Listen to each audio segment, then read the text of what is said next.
আসসালামু আলাইকুম। আজ আমি তৈরি করে দেখাবো চট্টগ্রামের ঐতিহ্য আখনি বিরিয়ানি। এই বিরিয়ানির স্পেশালিটি হলো এটা ভাতের সিদ্ধ চাল দিয়ে তৈরি করে। অনন্য স্বাদের এই বিরিয়ানি চট্টগ্রামের ঐতিহ্য। এটা মূলত ওরস শরীফে খাওয়া হয় বেশি। আর আপনারা যারা এই বিরিয়ানিটি এখনও খান নাই, আপনারা অবশ্যই আমার রেসিপি ফলো করে একবার ট্রাই করবেন। আমি 100% গ্যারান্টি দিতে পারি আপনারা খেয়ে অবশ্যই একটা সুন্দর কমেন্ট আমার কমেন্ট বক্সে করে যাবেন। তো চলুন দেখে নিয়ে যাক এই বিরিয়ানি তৈরি করতে কি কি লাগবে এবং কিভাবে আপনারা তৈরি করবেন। এই বিরিয়ানির জন্য একটা স্পেশাল মশলা তৈরি করে নিয়ে নিলাম 2 টুকরো দারুচিনি, 7-8টি লবঙ্গ, একটি বড় জয়ত্রী, 1/4 চা চামচ শাহি জিরা, 7-8টি এলাচ, 8-10টির মতো কাবাব চিনি ও বড় জয়ফুলের টুকরো। আর সবগুলোকে আমি না ভেজে গুঁড়ো করে নিব।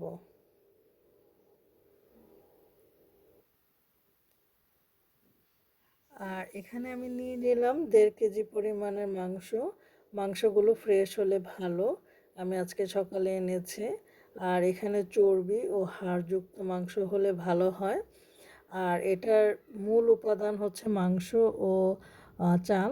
মাংস যতটুকু নেবেন চাল ততটুকু নেবেন। আর আমি যেহেতু মাংসটা আমি বাসায় কত খাবো আজকে, তো সেই জন্য মাংস 1.5 কেজি নিয়েছি। আপনারা 1 কেজি চালের জন্য 1 কেজি মাংস। আর আমি নিয়ে নিলাম নাজির শাইল চাল। আর আপনাদের বাসায় যে চালটা থাকে আপনারা সেই চালটাই নিয়ে নেবেন। তো আমি চালটাকে ধুয়ে পরিষ্কার করে পানিতে ভিজিয়ে রাখবো। আর নিয়ে নিলাম ছোলা। আপনারা ডাবলি বুটও দিতে পারেন, আমার কাছে ডাবলি নেই তাই ছোলা দিলাম। আর নিয়ে নিলাম আলু। আলু যাবে 6টি 1 কেজির জন্য, বাট আমি 8টি দিয়েছি। আর এখানে একটি প্যান বসিয়ে নিলাম। এখানে আমি দিয়ে দিলাম হচ্ছে কাঁচামরিচ 1/2 কাপ। আমি কয়েকটি শুকনো মরিচও দিয়েছি, এটা আপনারা স্কিপ করতে পারেন। আর দিয়ে দিলাম 1 কাপ পেঁয়াজ কুচি, কয়েকটি আস্ত গরম মশলা দিলাম, দারুচিনি, এলাচ, লবঙ্গ ও তেজপাতা। এখানে এখন দিয়ে দিব, আমি এগুলো ধুয়ে নিয়েছি। হ্যাঁ, ধুয়ে নিয়েছি সেজন্য পড়ে না ঠিক মতো। আর এখানে দিয়ে দিলাম 1 টেবিল চামচ মরিচের গুঁড়ো, দিয়ে দিলাম 1 চা চামচ হলুদের গুঁড়ো, দিয়ে দিলাম 2 চা চামচ জিরের গুঁড়ো,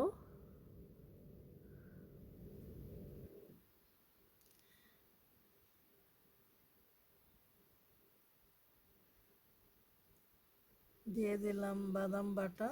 বাদাম বাটাটা আমার 1.5 টেবিল চামচ হয়েছে, আমি পুরোটাই দিয়েছি, বেসিক্যালি যাবে 1 টেবিল চামচ।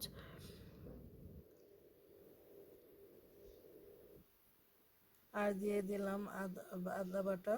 আদা বাটা যাবে 1.5 টেবিল চামচ।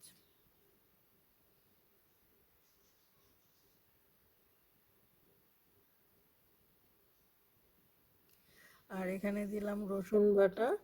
রসুন বাটা 1 টেবিল চামচ। আর দিয়ে দিলাম লবণ।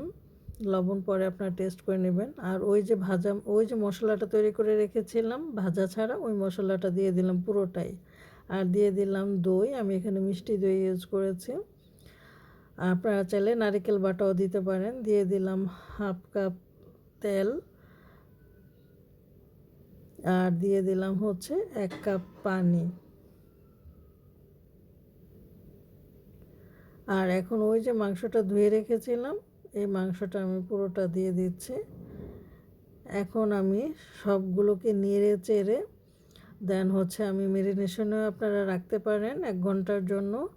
আর আমার যেহেতু টাইম নাই, আমি আজকে মানে দুপুরে খাবো এটা, তো আমি এখনই এটাকে চুলায় বসিয়ে দিব। সাথে সাথে রান্না করলেও সমস্যা নাই, তবে মেরিনেশন করে রাখলে ভালো।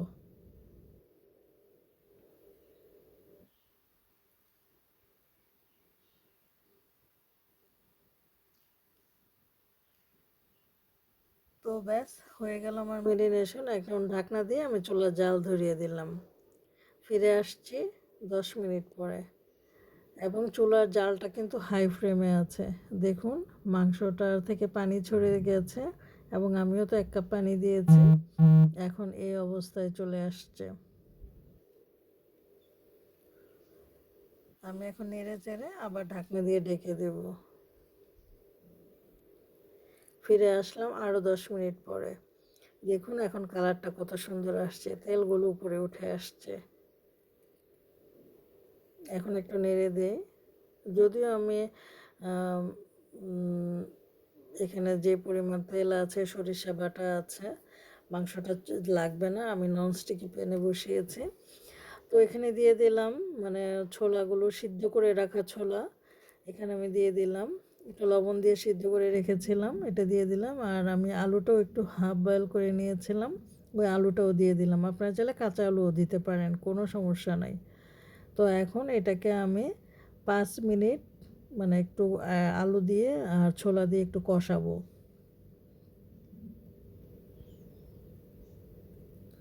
দেখুন চালটা মানে মাংসের মশলাটা মানে কি তেল যখন উপরে উঠে আসবে তখন আপনারা বুঝে নেবেন যে এটা কষানো একদম পারফেক্ট হয়ে গেছে। যদিও কষানোটা আগেই পারফেক্ট ছিল, আমি আলু আর ছোলা দেওয়ার আগেই সুন্দর ছিল। এখন আমি আরও 5 মিনিট কষানোর পরে এখন কালারটা দেখেন। তো এখন আমি মাংসটা সিদ্ধ হওয়ার জন্য 2 কাপ গরম পানি দিয়ে দিলাম। আর আরেকটা মূল কথা হচ্ছে, যে কোনো মাংস আপনি রান্না করবেন কষানোর পরে ট্রাই করবেন গরম পানি দেওয়ার জন্য। এতে মাংসটা ভালো করে কুক হয় এবং অনেক মাংস কিন্তু শক্ত হয়ে যায়, মহিষের মাংসগুলো কিন্তু শক্ত থাকে। তখন হচ্ছে গরম পানি দিলে এটা ভালো, মাংসের মধ্যে সবসময় আপনার গরম পানি দিবেন। আর এই যে এখন আমার মাংসটা প্রায় মানে কুক হয়ে গেছে, আমি ঢাকনা দিয়ে ঢেকে দিয়েছিলাম। 10 মিনিট পরে আসছি, দেখেন আমার মাংসের কালারটা কত সুন্দর হয়েছে। এখন আমি ওই যে আমাদের বাসায় ছোট ছোট বাচ্চা আছে, তো ওদের জন্য একটু কষানো মাংস দিব। আমার বাসায় আবার কষানো মাংস খুব পছন্দ করে, অনেক সুন্দর পারফিউম ছড়েছে। তো এই জন্য ওরা মানে বাটি নিয়ে হাজির যে কষানো মাংস খাবে। আমি কয়েকটা ফ্রেশ মাংস দিয়েছি, আমি এখানে 1.5 কেজি দিয়েছিলাম মাংস। আর আপনারা 1 কেজি চালের জন্য 1 কেজি মাংস দিবেন। আর আমি এই যে সিদ্ধ করা চালগুলো ধুয়ে রেখেছিলাম, একটু পানি সহ ধুয়ে মানে ভিজিয়ে রেখেছিলাম, ওইটা দিয়ে দিচ্ছি। আর চালটাকে এমনভাবে ভাজবেন, আমরা পোলাওর চালটা যেভাবে ভাজি ওইভাবে ভেজে নেবেন, যাতে চালটা প্যান থেকে মানে দ্রুত সরে যায়, একদম মানে আলাদা হয়ে যায়, ওরকম ভাজা ভাজা করবেন আর কি। পোলাও যেভাবে ভাজা ভাজা করেন দেন ওই রকম ভাজা ভাজা করবেন।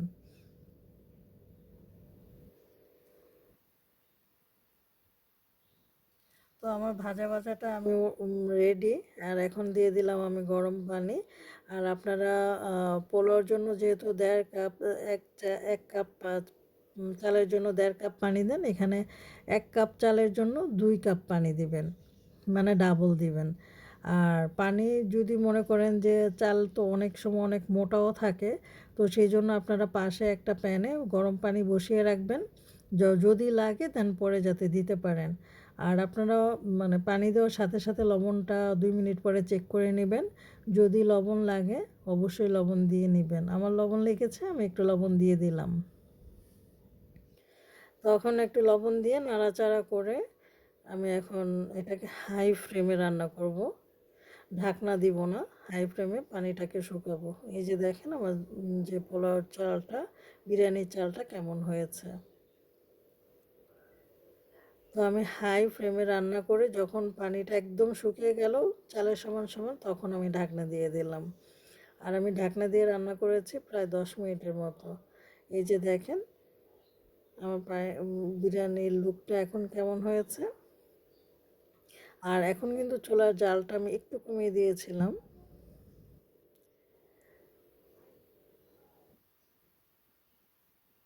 দেখতেই পাচ্ছেন। এখন উপরের গুলা নিচে এনে দিয়েছি, নিচেগুলো উপরে এনে দিচ্ছি। এখন আমি এটা ফুললি দমে দিয়ে দেব। আর এখন আমি কয়েকটা কাঁচামরিচ দিয়ে দিচ্ছি উপরে।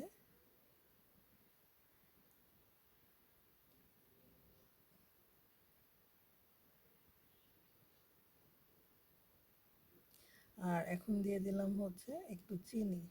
চিনিটা আপনারা হয়তো প্রশ্ন করবেন আগে কেন দিলাম না। যদি আমি চিনি আগে দিতাম তাহলে এটা আলুর মধ্যে মিশে যেত। চিনি আর কাঁচামরিচটা একসাথে দমে দেওয়ার কারণ হচ্ছে যাতে হচ্ছে আলুর মধ্যে চিনির মানে স্বাদটা যাতে না ঢুকে, সেজন্য হচ্ছে দমের সময় দিব যাতে মানে শুধু খাবারের মধ্যে মানে রাইসের মধ্যে মিষ্টিটা ঢোকে। আর 5 মিনিট পরে আমি ঢাকনা ওপেন করে দিয়ে দিলাম আলু বোখরা। আপনাদের কাছে যদি আলু বোখরা না থাকে তাহলে আপনাদের আলু বোখরা দেওয়ার দরকার নাই। আর দিয়ে দিলাম কিছু কিশমিশ, এটা হচ্ছে খাবারের স্বাদ বৃদ্ধি করবে। আর এখন আমি এটাকে ঢেকে রেখে দেব 20 মিনিটের জন্য। দেন 20 মিনিট পরে আমি ঢাকনাটা খুলেছি।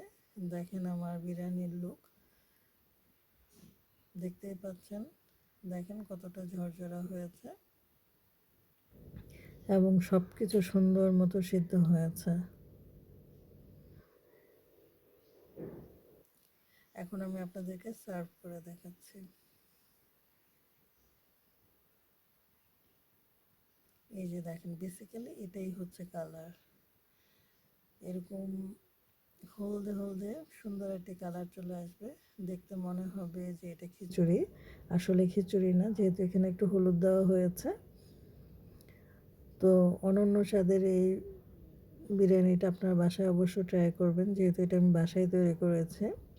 আমি এখানে কিছু কাঁচা সবজি দিয়ে এটাকে ডেকোরেশন করব। দিয়ে দিলাম একটু লেবুর পিস, 2 টুকরো পেঁয়াজ কুচি, পেঁয়াজ কাটা আর কি। দিয়ে দেব কিছু গাজর আর শসা, যেহেতু এগুলো আমার কাটাই আছে, আমাদের খাবারের জন্য এগুলো কেটেছি। এগুলো দিয়ে আমি একটু সাজিয়ে নিয়েছি।